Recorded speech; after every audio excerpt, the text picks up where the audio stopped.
I was raised in the little town of Yazoo City, Mississippi.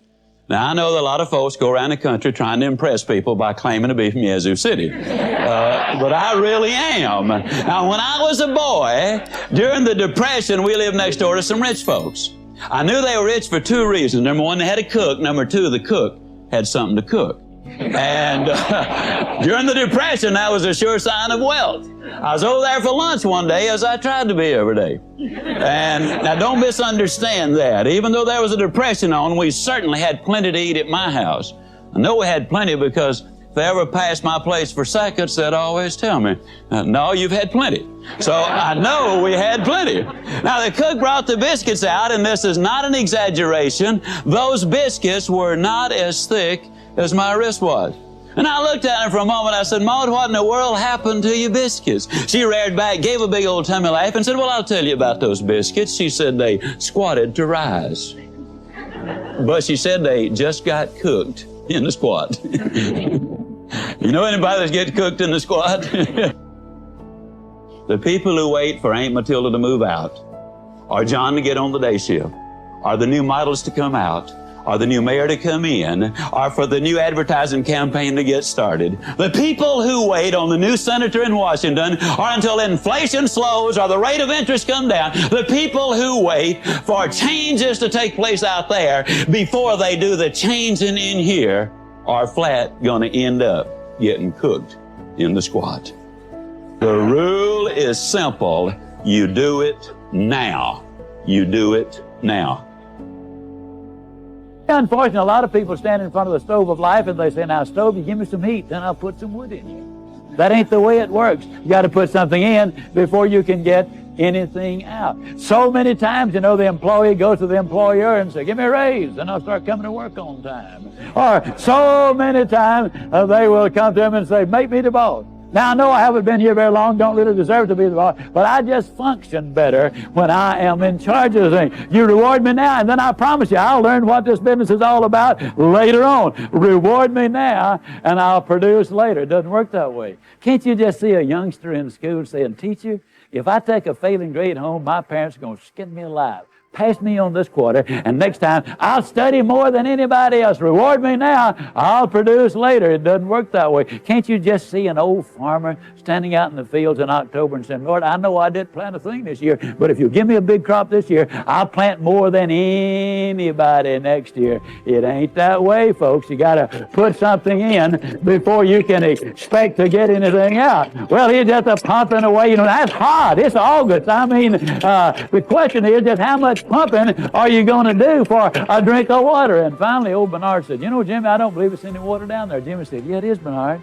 You know, in South Alabama, the wells are deep. And, oh, we're glad they're deep because the deeper the well, the cooler, the cleaner, the sweeter, the purer, the better tasting the water. And isn't that true of life? Isn't it true that if you could become an MD by 6 weeks of summer school, that the rewards would be almost minimal or nothing? And how many patients would you have? Isn't it true that if you become a sales expert in 3 days of a training school, that the rate of pay would go down rather radically? Isn't it true that anything worth doing is worth doing poorly? Until you can learn to do it well. We'll never know how many kids have missed a college scholarship because they didn't study an average of 10 more minutes a day. We will never know how we come so close to promotion, but we grew discouraged and quit too soon. We'll never know how much more success we would have had we just had a little more pumping in there, and pump and pump and pump and pump. Well, finally, old Bernard just got disgusted. He threw up his hand. He said, Jimmy, there's just no water down there. Jimmy said, don't stop, Bernard. Don't stop. If you stop, the water's going to go all the way back down, and then you're going to have to start all over. The reality is, folks, and I'm totally convinced of this, this is the story of America. This is your story. This is the story of success. This is the story of life. I believe with all of my heart that if you will pump long enough and hard enough and enthusiastically enough, that eventually the reward is going to follow the effort, and then once that water starts to flow, all you got to do is just keep a little easy, steady pressure on it, and you're going to get more water than you can possibly use. The basic problem is this. So many times people get involved in something and they'll say, well, I'll give it a try, and if it works out, that'll be good, and if it doesn't work out, I mean, hey, I ain't gonna kill myself. You know what I mean, fella? Well, I gotta tell you something, folks. You're gonna pump forever like that before anything happens. When you get into something, grab that sucker and get with it. And then once the water starts to flow, then, ladies and gentlemen, that's what Strategies for Success is all about. When you're asleep, ladies and gentlemen, you need your dreams. I'm here to tell you that when you're wide awake, you also need your dreams. You must have your goals. You'll never make it as a wandering generality. You must become a meaningful specific. If you're going to work tomorrow because that's what you did yesterday, you're not going to be as good tomorrow as you were yesterday, because now you're 2 days older and no closer to the goal which you do not have. You can't make it as a wandering generality. I want to talk a little bit about goals on the line of how do you lose 37 pounds and write a book. I'm just going to kind of give you that as an example. For 24 years of my adult life, by choice, I weighed well over 200 pounds. I say by choice because, you see, I have never accidentally eaten anything. I mean, it's always been deliberate. And when I choose to eat too much today, I have chosen to weigh too much tomorrow.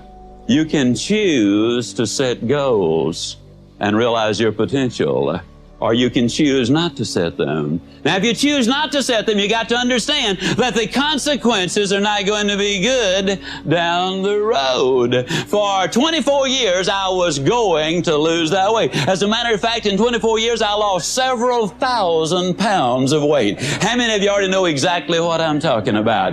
But it wasn't until I wrote it down, put a date on it, listed the obstacles I had to overcome, identified the people, the groups, the organizations I needed to work with, spelled out a plan of action, set that time limit in there, and identified all of the benefits to me. It was only when I did that that the goal became a reality, and I lost the weight. For 10 or 15 years, I was going to write a book. You know anybody who's going to do just a whole lot of things, folks? I was going to write a book. But it wasn't until I got busy writing the book and writing the plans first before the book ever materialized. Now, if it sounds like I'm trying to sell you on having goals, how many of you are getting close already? How many of you are becoming convinced right quick like that you need to have those goals? There's no question about it. The immortal J.C. Penney many, many years ago said, give me a stock clerk with a goal, and I'll give you a man who will make history. But give me a man without a goal, and I'll give you a stock clerk.